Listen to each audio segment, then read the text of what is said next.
Amigos, buenos días. La semana laboral que terminará hoy llevó el desenfreno y la exaltación característicos de la política ecuatoriana actual a alturas inauditas, pasmosas. Sí, una comisión de la Asamblea Nacional llegó a la conclusión, surrealista conclusión, de que el presidente Lasso es un traidor a la patria y por ende debe ser enjuiciado y destituido. Nada menos, traidor a la patria.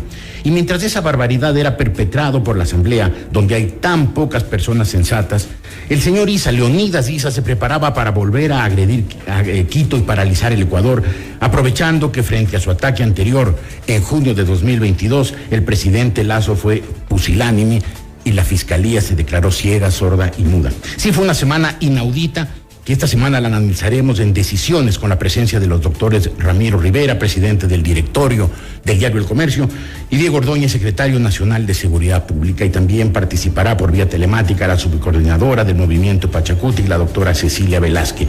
A los tres, muchas gracias por su participación. Doctor Ordóñez, supongo que usted me quiere rebatir en eso de pusilánime. No, porque respeto su derecho a opinar. No estoy de acuerdo, no compatibiliza con los hechos, pero bueno. No compatibiliza con los hechos, se quedó sin hacer nada durante 2 semanas mientras se tomaban Quito, paralizaban el país, causaban unos destrozos terribles. No, es que no se hizo nada, ¿no? Hubo una estrategia desde el inicio, una estrategia que no solamente era política, también militar y policial, también de seguridad. Y se siguió al pie de la letra esa estrategia considerando los hechos pasados, para evitar que se vuelvan a repetir en el nivel que se llevaron a cabo en octubre del año 19. Se repitieron y peor. No hubo más peor. Destrozos y después lo sentaron lo arrodillaron al gobierno a unas mesas de diálogo. Una cosa es sentarse a capitular como fue en el gobierno de Moreno, y otra cosa es sentarse a negociar. No me parece a mí que sea una... ¿Por qué, Jorge? Es muy importante tener en cuenta lo que pasó en junio del 22, octubre del 19, y lo que podría volver a pasar. Y cuáles son los límites, capacidades, competencias que tiene un gobierno frente a un acto de violencia. Hay una estrategia, hubo una estrategia en junio del 22, una estrategia, insisto, política, militar y policial. Fallida, supongo que ahora tienen otra. No fue fallida, porque al final, Jorge, no se llegó al nivel de la destrucción de octubre del 19. ¿Y eso le parece suficiente? No hubo muertos en las calles. El gobierno tiene que garantizar que no obstante haya un acto de violencia, no haya muertos en las calles. No hubo. Los que se produjeron fue por accidentes que luego no fueron. Es decir, que vengan los indígenas, los comunistas indoamericanos, que se tomen el país, mientras no haya muertos, que paralicen, que destrocen las... ¿Cuál es la alternativa de la propuesta que harías, Jorge, para frenar eso? Hay dos. Una, la fuerza que se usa en correlación con la amenaza. Y lo otro, lo que mucha gente propone, ¿no? Porque hay una medida represiva extrema que sería incompatible con ciertos principios y límites que debemos tener en una democracia. Lo fundamental aquí es, Jorge, no es del lado del gobierno, a lo que normalmente regresamos a ver, sino del lado del sector indígena, ¿no? Y de aquellos líderes irracionales, histéricas, a quienes debemos decirle, por Dios, deténgase un rato a pensar lo que están haciendo. Y si no lo hacen, entonces... Bueno, pero es que es el problema de la sociedad ecuatoriana en este momento, Jorge. ¿Quiénes están imponiendo la agenda o quiénes intentan imponer la agenda? Los irracionales, los violentos. Contra eso hay que hacer algo drástico. No digo sacar las Fuerzas Armadas, pero algo hay que hacer. No simplemente declararse paciente y prudente. Lo drástico es Fuerzas Armadas. Claro que lo drástico es Fuerzas Armadas y la policía. Eso es lo drástico. Frente a una acción de violencia hay que imponer la violencia legítima del Estado. Bueno, si la Fiscalía del Estado se movía, es evidente que el señor Issa y varios de sus miembros del directorio han cometido muchos delitos, incitación a la violencia, rebelión. Bueno, comento. Esos señores deberían estar este momento. No es que deberían estar, están presos. No están presos. Y no deberían estar negociando con privilegios en el Palacio de Gobierno. Tenemos 4 indagaciones previas de la Fiscalía, de hecho suscitados en junio del año 22, que esperamos avancen. Uno, en el que se involucra toda la dirigencia indígena y que tiene que ver con los actos de sublevación, de subvertir el orden, de subversión contra el orden establecido. Uno, y muy grande, que incluía muchísimos dirigentes. Segundo, el caso que se suscitó en San Antonio, el asalto a un convoy militar. lo que se produjo en Suchufindio, otro asalto a un convoy militar, y lo que se produjo en la ciudad del Puyo, un asalto a un cuartel policial. Es decir, están en todos esos casos abiertas indagaciones previas, judicializados todos aquellos que participaron, esperando a que los procesos avancen, que esperamos avancen al interior de la Fiscalía. Ya ha pasado, va a pasar un año. ¿Y qué quiero decir con eso? Que el gobierno actuó. En octubre del 19 esto no sucedió. En junio del 22 ha sucedido. La primera acusación por lo de el año 19 la presentó el economista Alberto Dajic, ni siquiera un quiteño. O sea, los quiteños, ¿dónde está nuestro liderazgo? Quisiera corregir esa apreciación, Jorge. La primera fue la presentada, una denuncia que llevó a la detención en flagrancia del señor Issa. Lo detuvieron 3 minutos y medio. No lo detuvieron 3 minutos. Estuvo preso, fue a la cárcel y un juez le sacó con medidas sustitutivas. Y luego le sobreseyeron. ¿Qué dice usted, doctor Rivera? Bueno, la tragedia, Jorge y Diego, es precisamente lo que estamos conversando, ¿no? La tragedia del Ecuador es un problema hasta ahora insoluble de ingobernabilidad. ¿Por qué la política ecuatoriana tenía mejor calidad moral, intelectual, de probidad, de decencia, si cabe la expresión, en el reestreno de la democracia en el 79? Uno, porque habíamos tenido una dictadura durante 7 años y había pues un bache cuasi generacional que irrumpía en la política. Lo otro, que en el pensamiento primigenio de quienes elaboraron la Constitución del 79, supieron advertir que había que en el sistema de diseño de gobierno poner un instrumento, un dispositivo o una herramienta que haga posible tener gobiernos mayoritarios. Porque elecciones de diputados en la segunda vuelta. Exactamente, claro. Jorge. A lo sensato. Pero, mire, Jorge, usted es un hombre muy culto, extremadamente culto. Yo es un hombre también culto, o sea, leído, conoce. Y usted va a encontrar en todos los textos de análisis a lo largo de la América Latina que el gran problema del presidencialismo es que, existiendo un mandato rígido para 4, 5, 6 años, en muchos casos han tenido que disminuir. Venezuela tenía 6 años y lo redujeron a 4. México tiene 6 años porque el mexicano no quiere escuchar la reelección. El señor López Obrador está ahora queriendo la reelección, no se da cuenta que México tuvo una guerra civil en el siglo XIX por eso. La Argentina también bajó de 6 a 4. ¿Qué dice el análisis? Porque para eso están los entendidos. O sea, si alguien estuvo enfermo, que lo estudien los médicos. Si el sistema político está enfermo, que digan los entendidos. Si ellos dicen, mire, un gobierno presidencial en minoría en la representación legislativa, con una clase política dirigente canibalesca, salvaje, primaria, tribal, ignorante, porque ni siquiera pueden leer 3 líneas que alguien lo escribió. Doctor Rivera. Es un sistema presidencial, Jorge, con esto termino, destinado al colapso. Sí. Solo para darle mi querido Jorge. Pero el gobierno de Lasso es el que más mal gestionó la política y por eso es el más endeble. A los 5 meses de instalado en el poder ya lo querían tumbar. Gobiernos anteriores con la misma legislación, con la misma estructura de poder que lleva a la confrontación, no estaban cayéndose a los 5 meses, solo Lasso. Sí, a mí me parece que en efecto hay un déficit de manejo político en el buen sentido de la palabra, ¿no?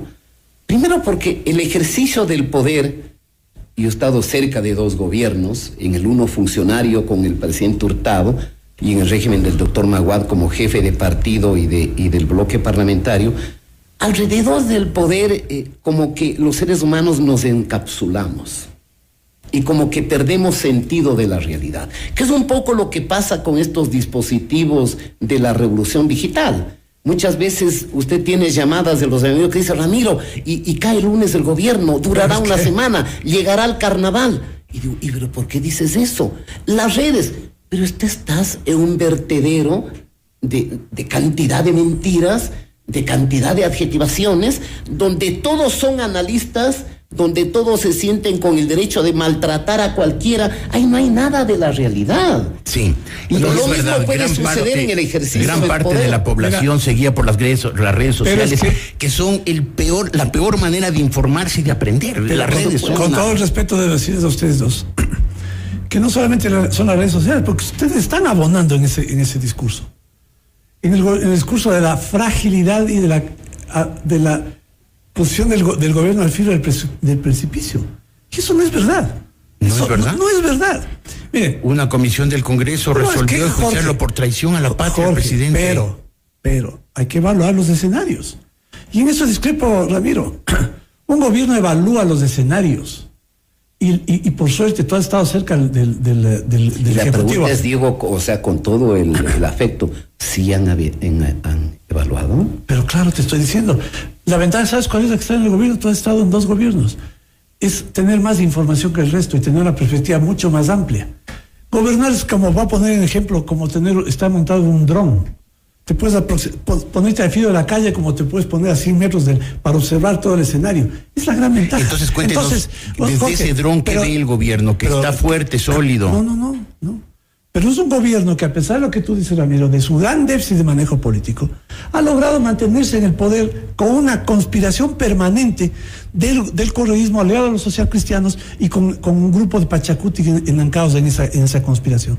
Ha enfrentado dos intentos de destitución, juicio político, lo de la 130 en junio, ¿no? Una paralización del sector indígena que confluyó para usar la asamblea como legitimando constitucionalmente el golpe. Crisis política y conmoción interna. Ha mantenido la estructura de los organismos del Estado hasta ahora, las ha mantenido. Lo decía el presidente el otro día en una reunión donde estabas tú presente.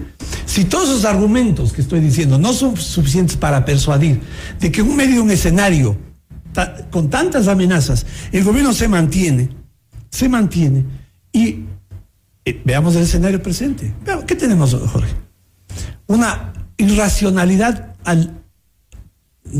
la única manera de calificar eso es entrar al lenguaje callejero, ¿no? Úselo, porque en realidad esa gente no merece un tratamiento de salón. Yo me acuerdo, cada vez que pasa esto, me acuerdo un pasaje del libro de Señal de Soledad, cuando a Úrsula Iguarán decía que le daba ganas de despotricar como verdulera.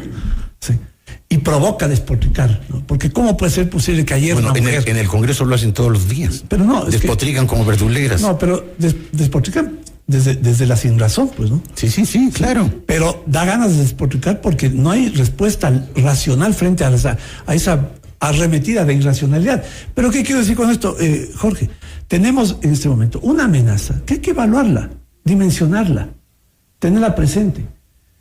Y considerar, ¿no? En otras circunstancias en que había este país de extrema fragilidad, que hay condiciones, como decían los camaradas marxistas, hay que tener en cuenta las condiciones objetivas, pues.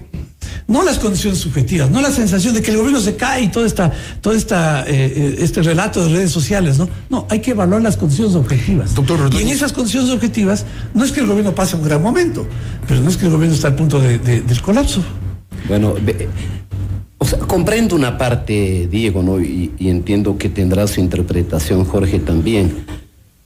Pero lo peor que te puede pasar desde el ejercicio del poder es que todo está bien. No, yo no he dicho. No. Es que entre líneas da la impresión. Porque entre líneas da la impresión que a más del incendio de las redes son quienes hacen opinión los que alarman o están condicionados por la calentura de las redes. Yo creo que ha habido un déficit de manejo político.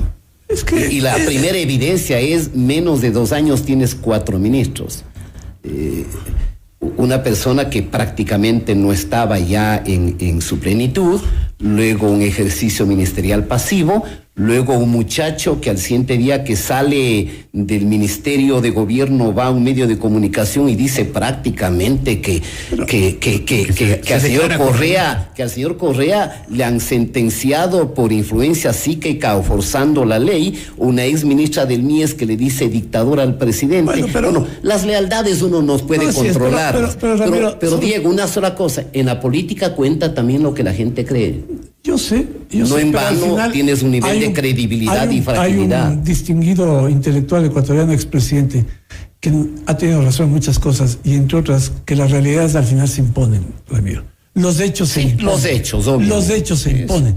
Más allá de las suposiciones o de las especulaciones, los hechos se imponen. Ahora, en cuanto a que tendrías 4 ministros, ¿quién define la línea política de un gobierno? El presidente de la República. El ministro de gobierno es un operador de la política. A ver, ha habido una línea de conducción política que te da los resultados que te acabo de manifestar. Si el gobierno no habría tenido esos resultados, no habría tenido el manejo de la economía, no habría tenido el manejo de la política social, bueno, digamos que es un gobierno que estaría al borde del colapso. Está al borde del colapso. Y vemos que el buen manejo económico empieza a nublarse porque el riesgo país le dispara el costo de la deuda al 22%. Y eso no por el manejo económico, sino porque el manejo político es tan deficiente que todos, bueno, es que el como manejo decía político, Ramiro, sienten que el gobierno está al borde del colapso. Pero, Jorge, manejo político deficiente, ¿qué es lo que afecta el índice de riesgo país? La percepción que tiene la gente de la estabilidad de un país. ¿Pero quién genera ese nivel de percepción? ¿El gobierno o las fuerzas de oposición que están... No, en este caso simplemente banqueros que dicen este país está seguro, está estable, está tranquilo, o es un país que está turbulento, que está y que tiene un presidente y un gobierno que no maneja bien la política y que se va a desbarrancar. Yo quisiera que ustedes se sienten al rato en el Ministerio de la Política o en el Comité de Gestión Política que trabaja permanentemente evaluando todos los escenarios, Ramiro, por Dios.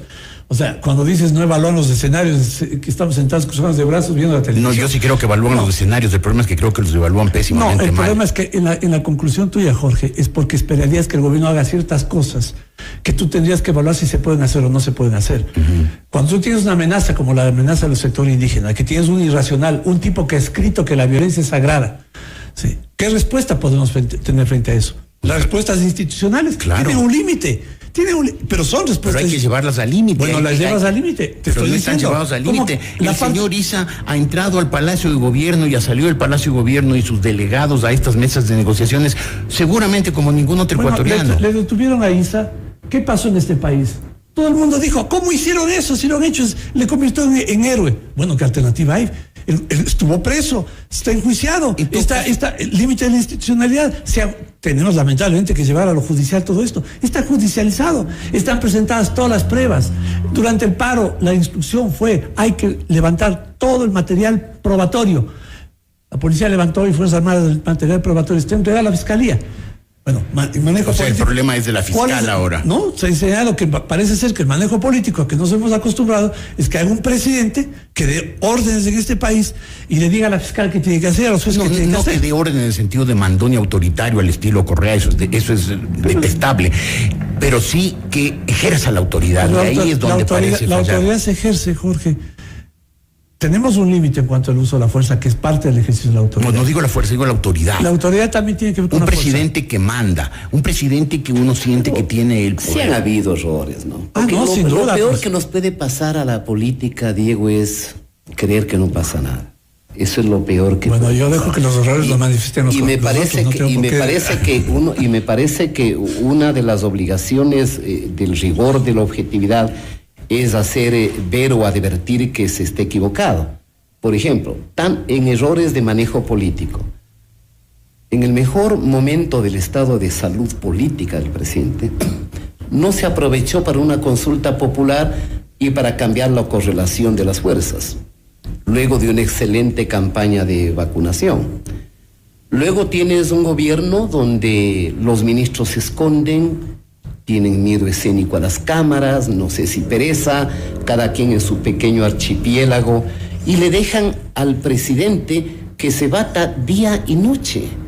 Porque si hay una voz que debe permanecer con enorme credibilidad y respetabilidad, es la voz del jefe de Estado. Si hay funcionarios que tienen que dar la pelea todos los días, haciendo conocer a la gente lo que hacen, las obras, colocando los temas, dinamizando la lógica de la política, es el equipo y los ministros. En este caso el presidente ha hecho de presidente, de vicepresidente, de secretario de comunicación, de todo. Ramiro, tienes una voz, digamos, este momento sin credibilidad. Quisiera ponderar lo que tú estás diciendo.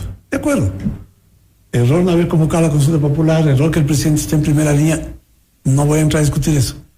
Mi pregunta es, abstrae todo el escenario de la conflictividad política que genera la irracionalidad del correísmo social cristianos indígenas. Y pon esos errores del presidente, independiente de lo que te acabo de decir, ¿qué peso habrían tenido en crear la inestabilidad que el país tiene en este momento? Poco, mínimo. Bueno. ¿Dónde está el origen de la inestabilidad? ¿Dónde está el problema fundamental de la inestabilidad? Tú me dices 2 errores, puedo añadir los que tú quieras, pero pongamos en perspectiva, porque si es que, digamos, el presidente corregiría eso ahora, si hubiera posibilidad de hacerlo, ¿no? Eso va a cambiar el escenario de esta barbarie, ¿no?, que pretenden, a la que nos pretenden llevar los correísmos socialcristianos y un sector del movimiento indígena. No. Entonces, ¿dónde está el problema?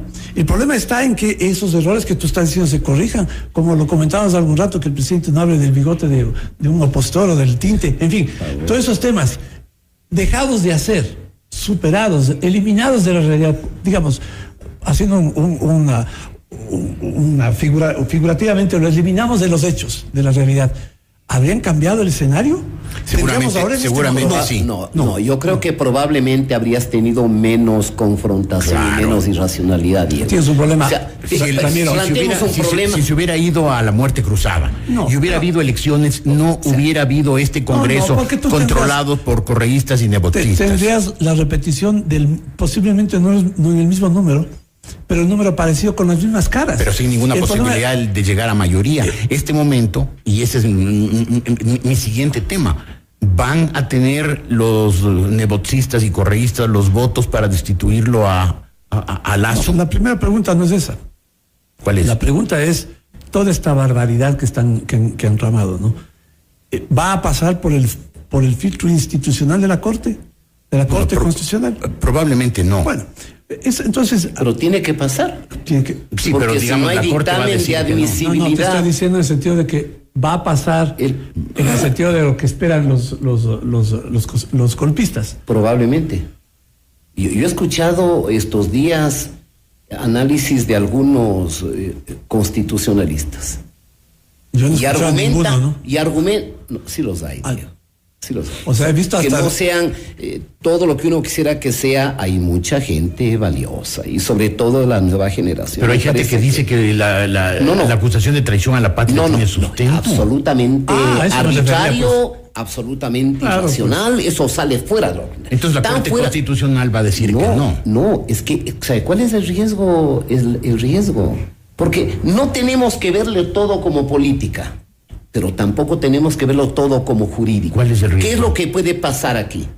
Que con el cuento de que un dictamen de admisibilidad no es un pronunciamiento sobre el fondo de la cuestión, sino solamente de que hay congruencia en lo que se formula y se dice a trámite. Esa visión jurídica tiene sentido, Jorge y Diego, cuando la admisibilidad permite el avance de un proceso jurídico con juzgamiento jurídico. Es decir, ¿qué quiere decir? Que el Congreso son votos, Jorge. O sea, si hay 92 votos, a Lasso lo mandan a la cárcel. Por supuesto. Como traidor a la patria. Va a haber 92 votos. Yo entiendo que eso va a estar en revisión, porque los parlamentarios del Partido Social Cristiano han cuestionado eso de traición a la patria. Pues una locura. No estamos en guerra. ¿Cuál es el enemigo? No, es una estupidez del correísmo gigantesca. Es una gigantesca idiotez. Lo que yo digo es, si tú tienes un dictamen de admisibilidad a la Corte, yo creo que nos vamos al escenario de los 92 votos. El presidente está condenado a oprimir el botón rojo de la muerte cruzada. Y hay que pasar. Traté de seguir ahorita tu explicación y yo ya me perdí a los... Pero la conclusión es la que vale. El enredo jurídico que pretende sustentar una decisión que sería absolutamente arbitraria de la Asamblea, que sería el no tener en cuenta la admisibilidad o no que la Corte Constitucional tiene que pasar por la admisibilidad. Tiene que pasar, claro, pues. El peligro, te digo, es que no descartes que eventualmente... Pero nos estamos enredando en la juridicidad del tema, cuando este es un tema que lo van a manejar políticamente. Serán los 92 votos. Va a haber, doctor Ordóñez, los 92 votos para destituirlo a Lasso. Cuando se intentó el Pandora Papers y se armó otra famoso trama miserable, ¿no? para atacar al presidente. ¿Por qué algunos asambleístas se retractaron? ¿Por que la presión de opinión pública, que es muy importante, también tiene su peso. Es decir, usted no está diciendo que si es que la presión de la opinión pública es significativa, bueno, no va a haber los 92 porque, votos. Mejor que nosotros estamos analizando esto como es una feria, ¿no? Una cosa de mercado, ¿no? Lo que estamos advirtiendo ahorita sucede con un nivel de irracionalidad, falta el respeto de la lógica, falta el respeto de la integridad. Con solo detalle que en la vida real en un mercado no hay irracionalidad. Ahora, hay sencillez, hay pobreza, sí, pero no hay irracionalidad. Pero me refiero a sí, en el tumulto, entiendo, ¿no? Metafóricamente. En el tumulto. Sí. Bueno, alguien tiene que poner un nivel de racionalidad. Yo me pregunto. Solo la Corte. Yo me pregunto, ¿no es cierto? Si el señor Nebot, que debe estar observando esto y cómo sus gentes en la asamblea se embadurnan de lo que produce no quiero decir lo que produce la mayoría. Entendemos lo que nos quiere decir. Sí, que se embadurnan de todo eso, ¿no? Bueno, Nebot irá hasta un punto, bueno, hasta que llegará un punto de decir, bueno, hasta aquí nomás. Es que el abogado Nebot parecería que ha perdido ciertos ejes de su acción política que tuvo durante muchos años y hoy es un alborotador más. Y pensemos políticamente, ¿no? Que Jorge ha sido tu invitación pertinente. Digamos que ¿a quién le conviene el escenario de un colapso total y de una caída del presidente? A mí no me cabe la más remota duda que le interesa al señor Correa y al señor Issa. ¿A quién no a Nebot? No, a mí me parece que no. Primero porque los hechos... ¿Y entonces por qué se alió con Correa? Es que primero, yo creo que entre las minas que colocó el presidente y entre los puentes que los votó, fue primero la relación con los socialcristianos, luego la famosa acusación contra el señor Hervas, luego la famosa acusación de corruptos a los diputados de Pachacuti. Rompió todos los puentes. Pero ¿cómo? O sea, ¿a dónde voy, Diego? Que si yo no creo que sean agendas idénticas. Me parece que no es justo. Porque es más de un caso donde fueron los votos del señor Nebot los que impidieron la destitución del presidente vía artículo 103. ¿A dónde voy, digo? Y con esto termino la idea. Porque, digamos, ¿a quién le interesa el escenario de una muerte cruzada? A Correa, sin duda. ¿Le interesará el escenario de la muerte cruzada a Nebot? Mi respuesta es no. Porque este es un momento que es una organización política diezmada que ha perdido en su fortín alcaldía y prefectura. Lo único que poder está en la asamblea. ¿Le interesará al señor Issa la muerte cruzada? Yo digo que es altamente improbable que no le interese la muerte cruzada. ¿Sabe por qué? Porque no tiene control de Pachacuti. Entonces, al señor Issa le interesa es el estallido de la violencia, sin duda. Doctor Rivera, entonces la idea es que cuando eso llegue a la hora de los votos, ni los socialcristianos ni el sector comunista de Pachacuti previsiblemente van a apoyar y se van a quedar solo los correístas. Yo esperaría, Jorge, que el dictamen de admisibilidad no sea admitido por la Corte. O sea, la Corte y ahí termina todo. Quedará entonces el intento de generar violencia por el Día de la Mujer, pero es que eso es sarcástico, ¿no? El señor Issa quiere embarcarse en las manifestaciones por el Día de la Mujer. Alguien que tenía obligación en Pachacuti y en la CONAIE de respetar la alternancia para que sea una mujer la presidenta, y se limpió con eso. Porque la cultura ahí es absolutamente patriarcal y machista. Muy bien, tengo que hacer este momento un corte. Volveremos a ver ¿qué va a pasar? ¿Hay fecha? ¿El gobierno tiene, con sus servicios de inteligencia, alguna idea de cuándo el señor Issa piensa volver a atacar Quito y destruir y paralizar el Ecuador? ¿Y se sabe qué va a pasar en la Asamblea Nacional el momento que se presente esta iniciativa para deponer al presidente de la República por no lograr controlar la violencia que generará el señor Issa? Volveremos con eso enseguida. Estamos esperando a la licenciada Cecilia Velasco, subcoordinadora de Pachacuti, quien también va a participar en este programa vía telemática. Mientras tanto, doctor Ordóñez, usted como secretario nacional de seguridad, ¿ya se sabe más o menos cuándo el señor Issa piensa volver a atacar Quito? No se sabe en cuándo, en cuanto a fechas, ¿no? Pero sin duda hay un proceso de evaluación muy digamos, constante, ¿no? Y sistemático en torno a esto que decía hace un momento, cuáles son las condiciones objetivas que van convirtiendo este discurso sí, de acuerdo. en un proceso. Pero ustedes deben más o menos saber si el señor Issa va a atacar después de una semana, después de un mes, después de un año, saber incluso para prepararse. Yo sé que se preparan muy mal, que son bastante poco aptos para manejar el tema. Insisto, no me convence, doctor Ordóñez, pero bueno, ¿saben cuándo? Verás, una percepción admite prueba en contrario. Ajá. Si no, es un prejuicio. A ver, demuéstrenme en contrario que el señor Lazo ha manejado bien, si paralizó el país el señor Issa. Exacto, el señor Issa. Y nos tiene, y tienen los ecuatorianos. ¿Qué tienes que garantizar? En vilo, porque todos sabemos que el día que vuelva a atacar Quito con su gente, pero paralizará el país. Estamos hablando del señor Issa, ¿no es cierto? En el caso que tú estás mencionando es lo que hace el señor Issa. La respuesta de un gobierno tiene que ser una estrategia, tiene que ser política de fuerza, pero tenemos que manejarlo de forma que el nivel de conflictividad no llegue a desatar una debacle en el país, pues, ¿no? Hay mucha gente que cree que el nivel de fuerza no tiene que llegar al punto tal en que haya un rompimiento, pues, de todo límite, ¿no? No, pero sí una defensa de la ciudad, una defensa del país. Bueno, pero entonces la defensa, Jorge, la defensa no la maneja el gobierno. La defensa la manejan las fuerzas que tienen la competencia para hacerlo. Y vamos a confiar en que los militares y los policías entienden cuáles son las estrategias para frenar un ataque de esta naturaleza. Cuando tú dices, es un gobierno pusilánime, ¿no? Es un gobierno que no impuso autoridad. El punto es establecer cuáles son las estrategias posibles desde el punto de vista militar y policial para enfrentar una amenaza física. La tengo la licenciada Cecilia Velázquez, ella es subcoordinadora de Pachacutic. Licenciada, buenos días, gracias por por participar en este programa, el programa de esta semana de decisiones. ¿Qué opina usted? ¿Cuál es la posición suya como subcoordinadora de Pachacutic frente a la amenaza de volver a atacar Quito y paralizar el país, hecho por los dirigentes de la CONAIE, concretamente el señor Leonidas Issa? Buenos días. Buenos días, señor Ortiz. Buenos días, Diego, a todos quienes están en el SED y a la población en general. El Movimiento de Unidad Plurinacional Pachacutic, como ustedes saben, es el brazo político de la CONAIE y las decisiones de la CONAIE están en las estructuras de la CONAIE y las decisiones de nuestra organización están en las estructuras de la organización política. Sin embargo, yo soy parte de la CONAIE.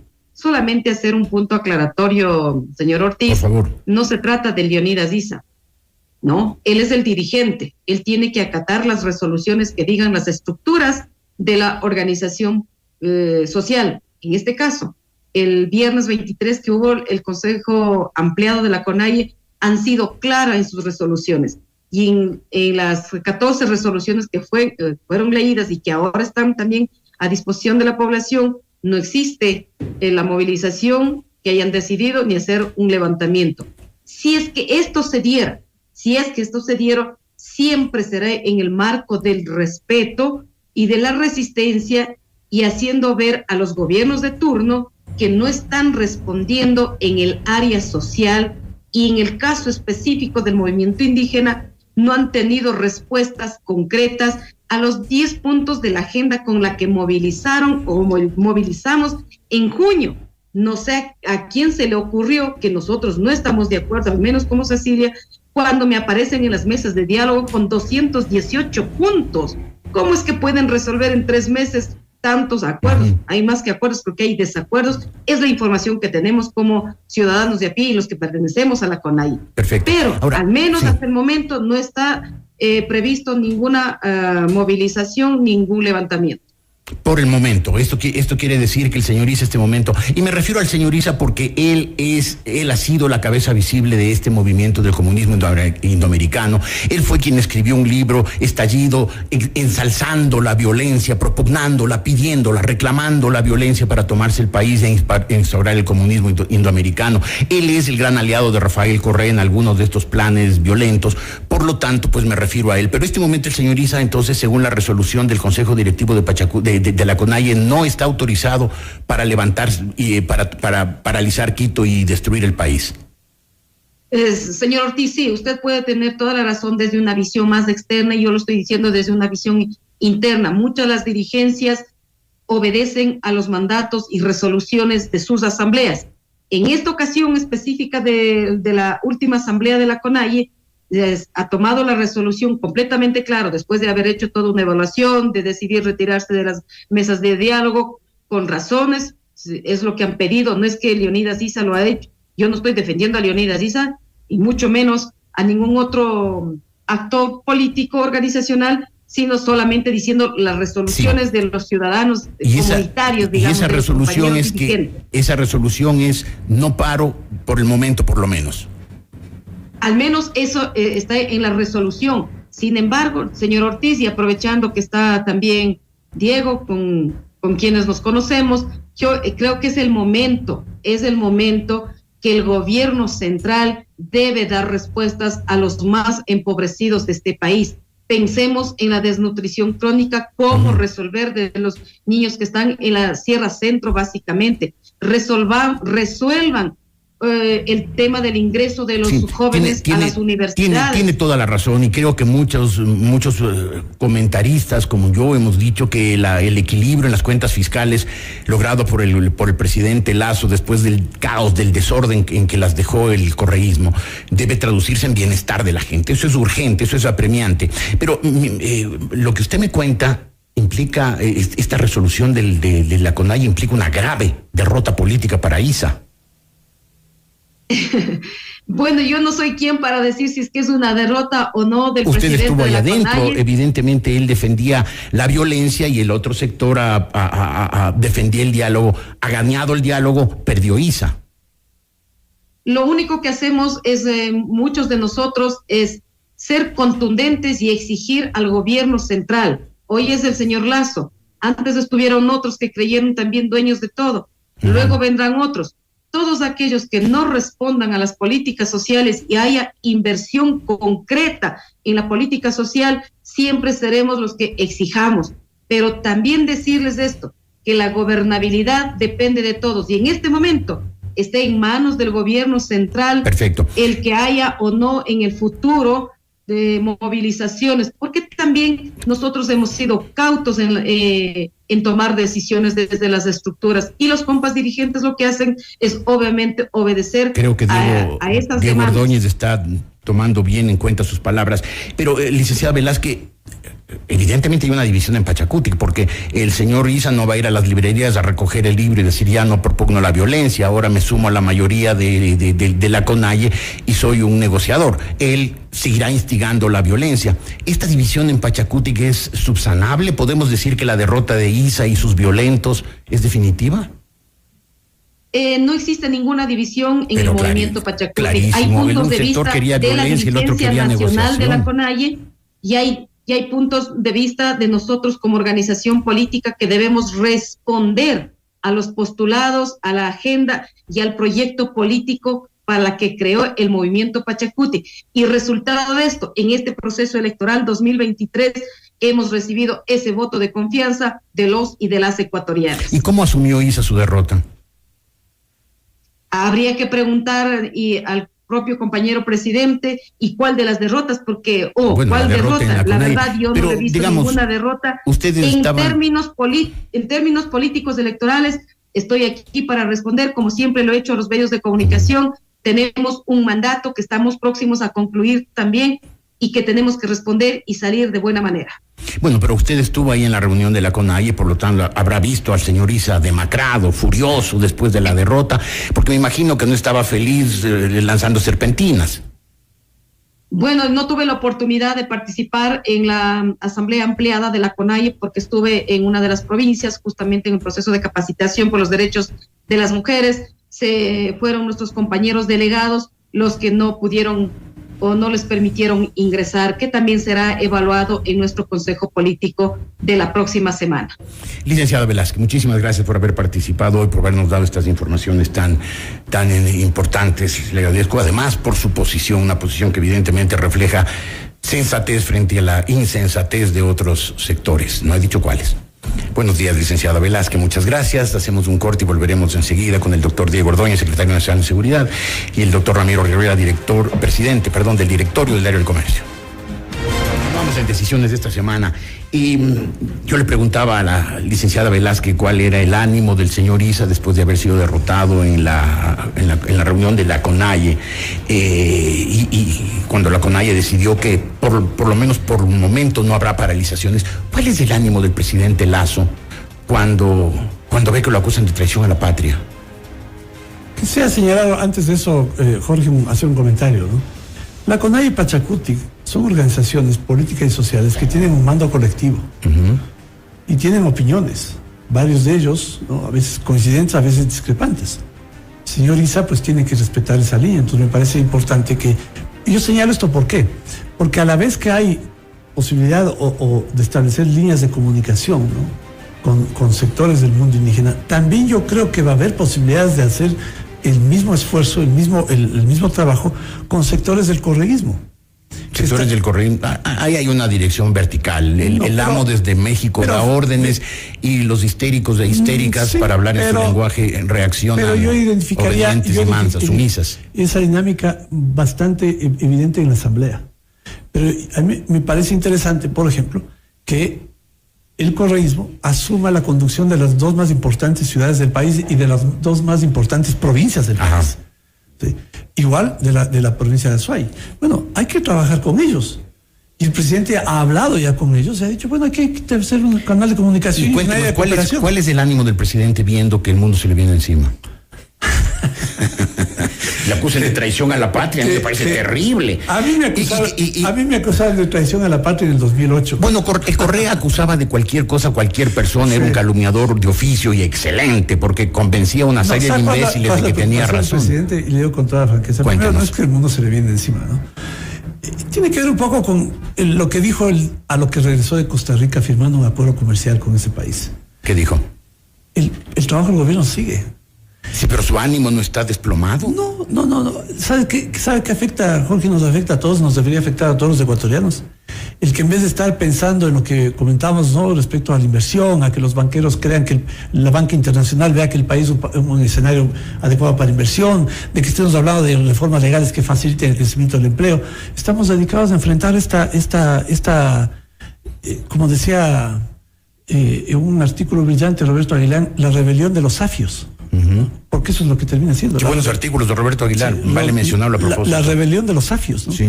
Que es la rebelión de la irracionalidad contra la lucidez, contra una sociedad que lo que quiere es trabajo, que lo que quiere es progresar, oportunidades, y esto es lo que están haciendo, sí, conspirando. Pero esa sociedad que quiere trabajo, que quiere paz, que quiere tranquilidad, que quiere progresar, pues no reacciona frente al alboroto que ve. Un comentario. Sí, por favor, doctor Rivera. Hay de todo en la política.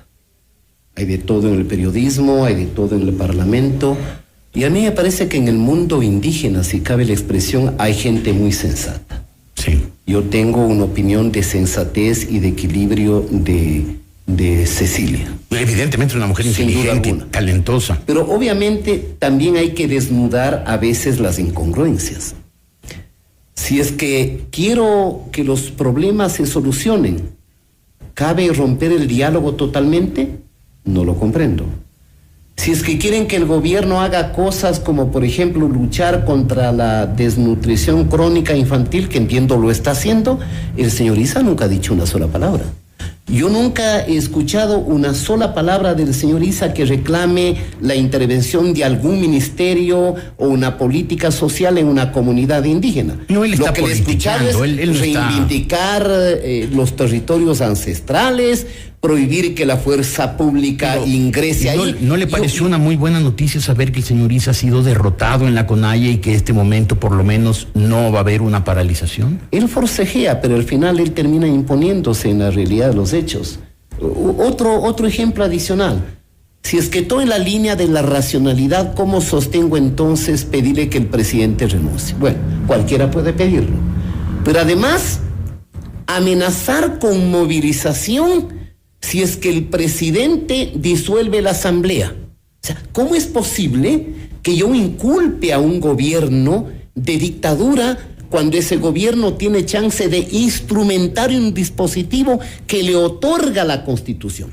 ¿O cómo explico con esta diríamos, duplicidad interpretativa, donde supuestamente la CONAIE está en una línea y el brazo político está en otra? ¿Cómo sus diputados en la asamblea le acolitan al señor Correa? Vea finalmente, Jorge. Por favor. Yo creo que el señor Issa es el dirigente que ha confundido la protesta social y para el cual ahora la protesta social, la movilización, el caos y la violencia es su lucrativo negocio. Bueno, para el señor Correa él ha confundido oposición con conspiración. Bueno, pero Correa es un caudillo que no tiene la menor idea del formato de la democracia. Es un caudillo hecho para un régimen me conoce y me pregunta en las calles. Una pregunta en los últimos días. Quisiera para terminar este programa, planteársela a ustedes dos. Mucha gente me dice, oiga, ¿Lazo se cae o no se cae? ¿Qué dice usted, doctor Rivera? Yo creo que no le conviene a alguna gente. A los únicos que le conviene es a Correa y al señor Issa. Ya. A ninguno de ellos les conviene un proceso electoral inmediato, por un poco la razón implícita que ha dicho Diego. Si usted es alcalde o prefecto del correísmo, ¿quiere la bronca? No, pues. Pero quiere tener una relación de armonía con el gobierno para administrar la ciudad. ¿Quién va a ganar? ¿Correa e Issa, que quieren tumbar al gobierno o quienes quieren no tumbarlo? Terminará fracasando Correa y su socio, el señor Leonidas Issa. O sea, ¿usted cree que el gobierno... Seguramente. Así lo ve. Y seguramente en su análisis porque el gobierno no hizo nada. O sea, las cosas pasaron por generación espontánea. Pero Diego, hay fuerzas que no están de acuerdo. Tampoco vayamos de la exageración, de pero que es perfecto, de que el presidente tiene 90% de adhesión, que es brillante y que todo maneja. Ramiro, yo no he dicho eso y en consecuencia no deberías decir que yo estoy razonando de esa manera. El movimiento indígena tiene matices, hombre. Y los intereses de Correa no son los mismos del señor Nebot. Y los intereses del señor Nebot no son los mismos del señor Issa. Existe un manejo que identifique esos escenarios. Supongo que sí, obviamente. Sabe hasta dónde pueden llegar las personas. Obviamente. Tenemos el plan B, obviamente, en el caso de que... es un gobierno, Diego. Exacto. Entonces, doctor Ordóñez, usted dice, no solamente que el Lazo no se va a caer, Jorge, sino que el buen trabajo político que han hecho está permitiendo mantenerse. Lo que necesitamos no es la pregunta de si el gobierno se cae. A las personas que te preguntan en la calle, decirles, ¿usted qué está haciendo para que se sostenga la institucionalidad? Y voy a señalar varias cosas. El gobierno, el presidente ha enfrentado varios problemas y le han dicho que el presidente se ha abierto demasiados frentes, inevitables. Sí. Ha tomado muchas acciones que han golpeado a grupos mafiosos que financian actividad conspirativa. Bueno, hemos hablado de la mafia de los seguros. Hemos hablado de la mafia del ISPOL, que tiene ramificaciones en gentes que estuvieron involucradas en el gobierno de Correa y en los servicios de inteligencia. También en la mafia de los seguros. Lazo los ha enfrentado. Bueno, se los ha enfrentado. El narcotráfico, decía hace un momento, gobierno pusilánime. ¿Gobierno pusilánime? No, perdón, no dije eso. Dije que Lazo se portó pusilánime en junio del año 22. El gobierno único. Y gobierno estoy convencido de eso. Que enfrenta el narcotráfico, crimen organizado, minería ilegal, con todos los riesgos que eso significa. Está dando batallas, aunque las esté perdiendo, pero las está dando. Estamos perdiendo las batallas. Bueno, el narcotráfico, la violencia, las mafias se expanden. Hay un esfuerzo, no hay un esfuerzo. Si Correa en promedio decomisaba 50 toneladas año y Lazo ha decomisado alrededor de 400, creo que ahí hay un mérito. Sería interesante, que además, Ramiro, gracias por la nota publicitaria. Si es un hecho objetivo y real que tenemos que reconocer, ¿no? Digamos que es el indicador menos importante de la lucha contra el narcotráfico, paradójicamente. ¿Cuál es la lucha más importante contra el narcotráfico? Hay un señor, alias Gato, de apellido Farfán, el más importante narcotraficante de este país. Lo que pasa es que no lo hemos visto. Bueno, y supongo Farfán, que lo van a extraditar a Estados Unidos. Una operación, ¿no? Que lleva un año de investigación. Un año de investigación.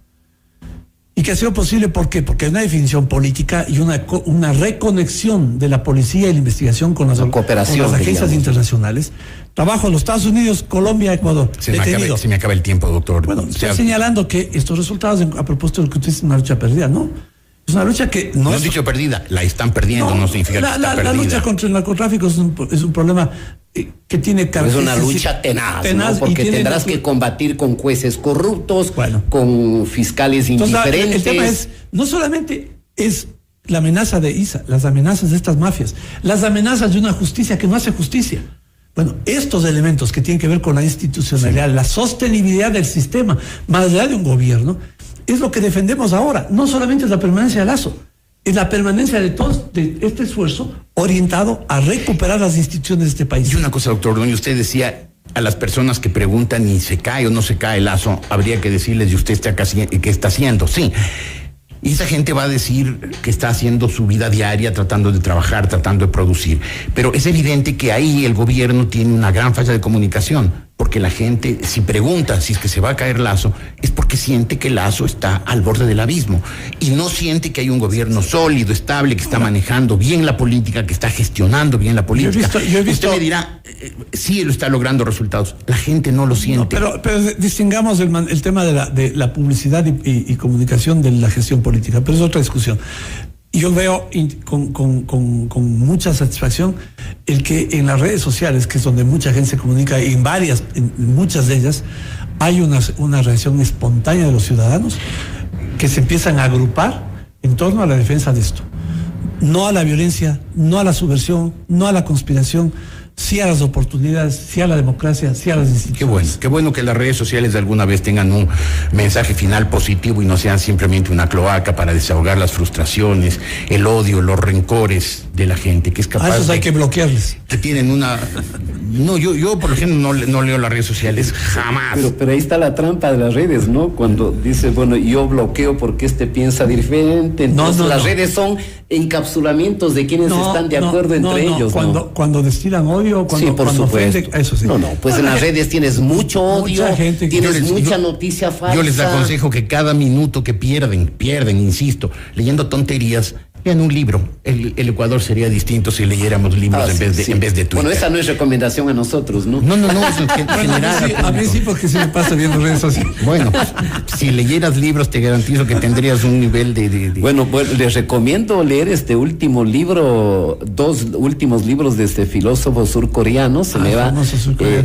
Tiene un libro que dice No cosas y uno espectacular, Infocracia, donde explica con absoluta claridad la tragedia de la revolución digital y el arma de doble filo. En términos de todos los paradigmas del funcionamiento de la política. Ese es el nivel de mis invitados, gente que no solamente lee libros, sino que lee libros de filosofía. Qué distinto de la inmensa mayoría de un gentío, de una turba lanzada a los safios. A desahogar sus odios y sus frustraciones. Del mundo tribal y salvaje de la política ecuatoriana. Muchas gracias, doctor Rivera, muchas gracias, doctor Ordóñez, y gracias a ustedes, amigos, por su sintonía. Vamos a hacer un corte, volveremos con mi punto de vista para terminar este programa. Era absolutamente evidente, y el país entero lo sabía, que la inteligencia, el conocimiento y el sentido común son bienes muy escasos, casi inexistentes en la Asamblea Nacional actual. Allí abundan la histeria, el fanatismo y la ignorancia. Pero haber llegado a plantear un juicio político contra el presidente Guillermo Lasso por traición a la patria, nada menos que por traición a la patria, ya rebasa todo límite. Esos asambleístas se han graduado de imbéciles. Estaba claro, diáfano, que el grupo de asambleístas que llegó a esa recomendación no formaba una comisión, es decir, un grupo de estudio, análisis y debate, sino un pelotón de fusilamiento listo a tirar a matar, incluso antes de decidir cuál era el crimen del que sería acusado el encausado, en este caso Guillermo Lasso. Traición a la patria, nada menos. Qué disparate, qué ridiculez. Y todo esto ocurría mientras Leonidas Issa se aprestaba a lanzar sus huestes a la toma de Quito y a la paralización del Ecuador, aprovechando que la asamblea, sí, la misma asamblea donde faltan la inteligencia, el sentido común y el conocimiento, enjuició y censuró a un exministro de gobierno por el delito imperdonable de haber tratado en junio del año pasado de defender a Quito, tratar de impedir que Quito sea agredido y el Ecuador paralizado por los comunistas indoamericanos. Si su objetivo es destruir el Ecuador, felicitaciones, lo están logrando. Gracias, buenos días.